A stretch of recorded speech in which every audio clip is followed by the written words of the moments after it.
ಹಿಂದೂ ಧಾರ್ಮಿಕ ದತ್ತಿ ಇಲಾಖೆ ವತಿಯಿಂದ ಅನೇಕ ಕಡೆಗಳಲ್ಲಿ ಸಪ್ತಪದಿ ಕಾರ್ಯಕ್ರಮ ನಡೆಯುತ್ತಿದ್ದು, ಕೊಲ್ಲೂರು ಶ್ರೀ ಮೂಕಾಂಬಿಕಾ ದೇವಾಲಯದಲ್ಲಿಯೂ 4 ಜೋಡಿಗಳು ಹಸಮಣೆ ಏರಿದ್ದಾರೆ. ದೇವಾಲಯದ ಹೊರಭಾಗದ ವೇದಿಕೆಯಲ್ಲಿ ದೀಪ ಪ್ರಜ್ವಲಿಸಿ ಬೈಂದೂರು ಶಾಸಕ ಸುಕುಮಾರ್ ಶೆಟ್ಟಿಯವರು ಕಾರ್ಯಕ್ರಮ ಉದ್ಘಾಟಿಸಿದರು. ಕ್ಷೇತ್ರ ಪುರೋಹಿತರಾದ ಗಜಾನನ ಜೋಯಿಸರ ನೇತೃತ್ವದಲ್ಲಿ ಧಾರ್ಮಿಕ ವಿಧಾನಗಳು ನಡೆದು ನವವಧುವರರು ಸಪ್ತಪದಿ ತುಳಿದು ಹೊಸ ಜೀವನಕ್ಕೆ ಕಾಲಿಟ್ಟಿದ್ದಾರೆ. ಇವತ್ತು ಕೊಲ್ಲೂರು ಮೂಕಾಂಬಿಕಾ ಕ್ಷೇತ್ರದಲ್ಲಿ ಸಂಪನ್ನಗೊಳ್ಳಲಿದೆ. ಕೊಲ್ಲೂರು ಮೂಕಾಂಬಿಕಾ ಕ್ಷೇತ್ರದಲ್ಲಿ ಮದುವೆ ಮಾಡಿಕೊಳ್ಳುವುದೇ ಒಂದು ಯೋಗ.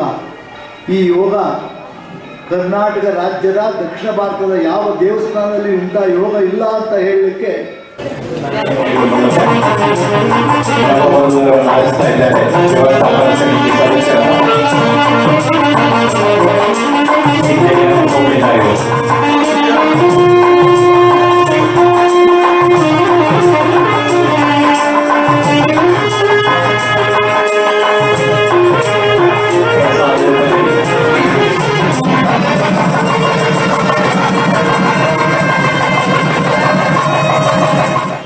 ಇವತ್ತು ಕೊಲ್ಲೂರು ಮೂಕಾಂಬಿಕಾ ಕ್ಷೇತ್ರದಲ್ಲಿ ಸಂಪನ್ನಗೊಳ್ಳಲಿದೆ.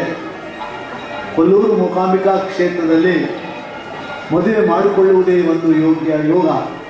ಈ ಯೋಗ ಕರ್ನಾಟಕ ರಾಜ್ಯದ ದಕ್ಷಿಣ ಭಾರತದ ಯಾವ ದೇವಸ್ಥಾನದಲ್ಲಿ ಇಂಥ ಯೋಗ ಇಲ್ಲ ಅಂತ ಹೇಳಲಿಕ್ಕೆ ನಾನು ಖಂಡಿತ ಸಂತೋಷಪಡ್ತೇನೆ. ಅತಿ ಶ್ರೇಷ್ಠವಾದಂಥ ಆದಿಪರಾಶಕ್ತಿ ದೇವಸ್ಥಾನ ಕೊಲ್ಲೂರು ಮೂಕಾಂಬಿಕಾ. ಈ ಕ್ಷೇತ್ರದಲ್ಲಿ ಮದುವೆ ಆಗುವುದಕ್ಕೆ ಭಾಗ್ಯ ಬೇಕು, ದೇವಾನುಗ್ರಹ ಬೇಕು.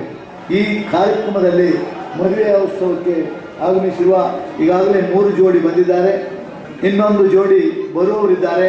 ಈ 4 ಜನರಿಗೆ ಯಶಸ್ಸಾಗಲಿ, ನಿಮ್ಮ ವೈವಾಹಿಕ ಜೀವನ ಸುಖಮಯವಾಗಲಿ ಎನ್ನುವುದರ ಜೊತೆಯಾಗಿ ಈ ಸರ್ಕಾರದ ಕಾರ್ಯಕ್ರಮವನ್ನು ಎಲ್ಲರೂ ಉಪಯೋಗಿಸಿಕೊಳ್ಳಬೇಕು. ದುಂದು ವೆಚ್ಚ ಮಾಡಿಕೊಂಡು ಈ ಮದುವೆಗೋಸ್ಕರ ಲಕ್ಷಾಂತರ ರೂಪಾಯಿಯನ್ನು ವ್ಯಯ ಮಾಡುವುದಕ್ಕಿಂತ ಸರಳ ರೀತಿಯಲ್ಲಿ ಈ ಮದುವೆ ಕಾರ್ಯಕ್ರಮವನ್ನು ಮುಂದಿನ ದಿನಗಳಲ್ಲಿ ಮಾಡಿಕೊಂಡ್ರೆ ಶ್ರೇಷ್ಠವಾಗುತ್ತೆ.